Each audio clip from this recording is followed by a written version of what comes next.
Assalamualaikum warahmatullahi wabarakatuh.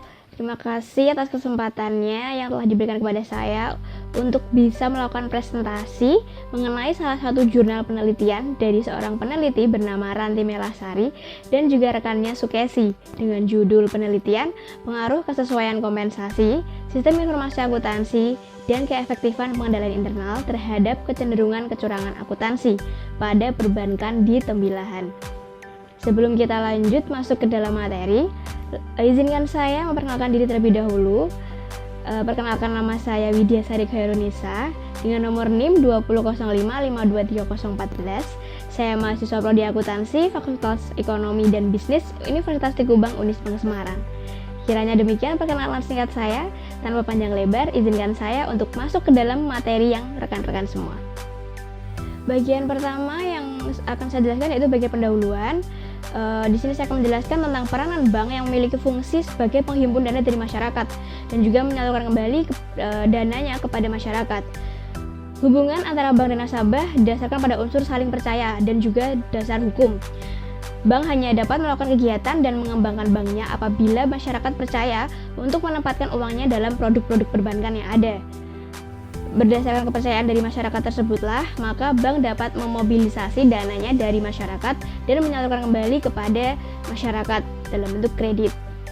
Salah satu permasalahan atau kasus dalam dunia perbankan yang sangat sering dan juga meresahkan yaitu kecurangan akuntansi atau disebut dengan fraud. Menurut jurnal tersebut, pada dasarnya ada dua tipe kecurangan yang terjadi di suatu instansi ataupun perbankan, yaitu eksternal dan juga internal. Kecurangan eksternal yaitu kecurangan yang dilakukan oleh pihak luar terhadap perbankan, sedangkan kecurangan internal yaitu tindakan ilegal dari karyawan, manajer maupun eksekutif terhadap perbankan. Bank Indonesia mencatat pada tahun 2019 terdapat kasus fraud tentang penggelapan 11 dana nasabah senilai total 11 miliar rupiah yang dilakukan oleh oknum karyawan di salah satu bank BUMN. Ada pula kasus kepala salah satu bank BUMN menggelapkan dan membawa uang nasabah sekitar sebesar 7,7 miliar.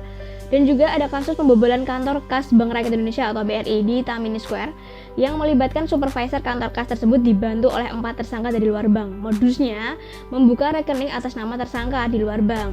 Uang tersebut ditransferkan ke rekening yang lain sebesar 6 juta dolar AS. Untuk slide selanjutnya, saya akan menjelaskan tentang alasan terjadinya kecurangan akuntansi. Kecurangan akuntansi sendiri seringkali dipicu oleh perusahaan yang ingin agar laporan keuangannya tampak lebih baik.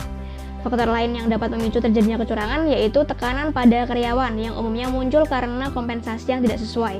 Karyawan akan melakukan kecurangan karena ketidakpuasan dengan kompensasi yang mereka terima atas apa yang telah dikerjakan.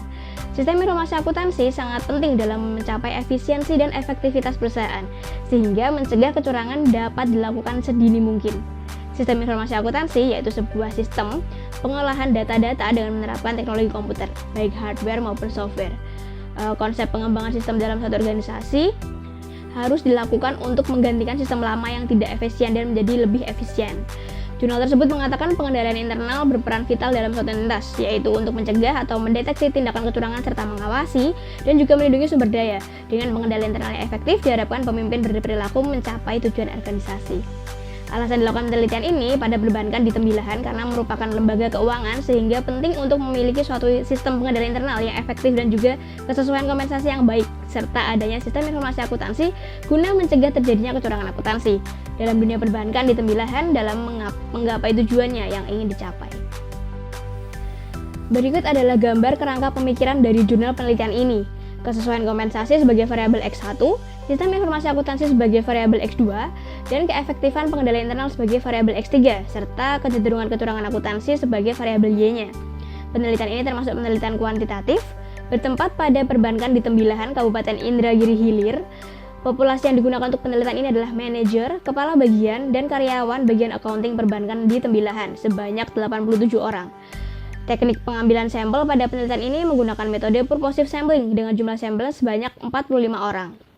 Prosedur pengumpulan penelitian ini menggunakan data sekunder dan primer. Data sekunder berupa data-data yang dibutuhkan seperti sejarah singkat perusahaan, struktur organisasi, dan lainnya. Sedangkan untuk data primernya dilakukan dengan cara membagikan kuesioner kepada responden guna mendapatkan keterangan. Skala yang digunakan dalam penelitian ini yaitu skala Likert. Selanjutnya saya akan memaparkan tentang hasil dari jurnal penelitian ini. Yang pertama, hasil dari uji validitas dilakukan untuk mengetahui keabsahan atau kevalidan suatu instrumen. Pengujian validitas instrumen penelitian atau di sini kuesioner, semua variabel mendapatkan nilai R hitung lebih besar dibanding R tabelnya, yang mana R tabel dari 45 responden adalah 0,294, sehingga keseluruhan instrumen penelitian tersebut dikatakan valid.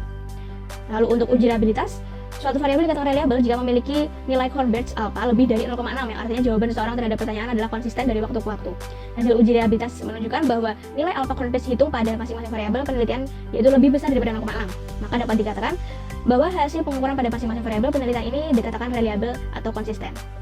Untuk selanjutnya, hasil penelitian menunjukkan bahwa H1 atau hipotesis 1 diterima sehingga dapat disimpulkan bahwa secara parsial kesesuaian kompensasi berpengaruh terhadap kecenderungan kecurangan akuntansi. Hasil penelitian ini mengindikasikan bahwa semakin sesuainya kompensasi yang diberikan kepada karyawan, maka akan semakin menurunkan kecenderungan kecurangan akuntansi yang dilakukan karyawan maupun manajemen yang berada di dalamnya. Hasil penelitian untuk H2 atau hipotesis 2 diterima sehingga dapat disimpulkan bahwa secara parsial sistem informasi akuntansi berpengaruh terhadap kecenderungan kecurangan akuntansi. Hasil penelitian ini menunjukkan semakin baik sistem informasi akuntansi akan meminimalisir kecurangan akuntansi.